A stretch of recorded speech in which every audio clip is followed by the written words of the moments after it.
The man created a new identity. Then he landed a job as an armored truck guard at a security company. While working, he secretly photographed every employee badge and had his crew run checks on all of them. Mace was trying to find the insider tied to the robbery crew, but even after a long time, he came up empty. The reason Mace could not find them was because they were not a typical gang. They were former soldiers who had been out of the military for years. Living as regular civilians, they never made much money. So these veterans came back together under Jason's lead. They started by hitting rich homes and moved on to armored trucks. Their ambition kept growing, and the money they stole kept piling up. But after every job, they never got caught. Because Jason set strict rules. No one could buy expensive things, and no one could quit their job. They had to keep working. Even though each job brought in hundreds of thousands, it still was not enough for them. So they set their sights on the company's armored trucks. With help from an insider, they learned one truck was carrying $6 million in cash. This got everyone fired up. They made a detailed plan and rehearsed it. On the day of the job, they dressed as road workers and stopped the armored truck. Mace's son was killed by them during that incident.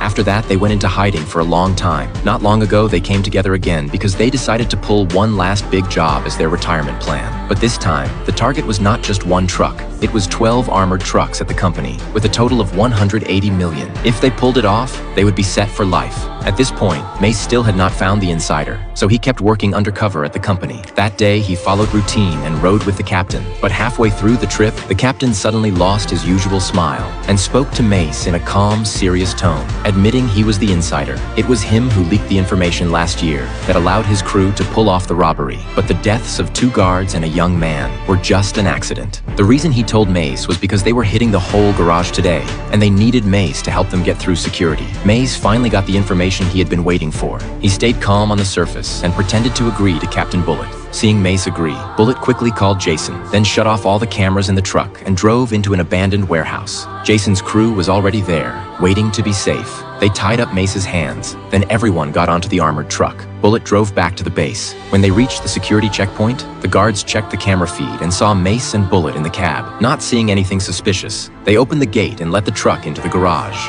A fierce fight was about to break out. After the truck parked, the gunmen in the back rushed out. They took Mace hostage and entered the garage. Everyone inside was quickly taken under control, and Bullet was deliberately treated as a hostage. They went to the control room and forced them to open the doors. The staff inside immediately hit the alarm, which alerted the armory team, and the people in the armory were not easy to deal with. Behind them was a fully stocked weapons room. They grabbed their assault rifles and opened fire at the gunmen outside the metal door. But the bullets did not do much because the attackers were already wearing body armor. In an instant, the whole garage was filled with gunfire. The attackers planted explosives on the metal door, blew it open, and rushed into the base, killing the remaining security staff. Then they started stuffing cash into bags. At that moment, the police were rushing toward the base in large numbers.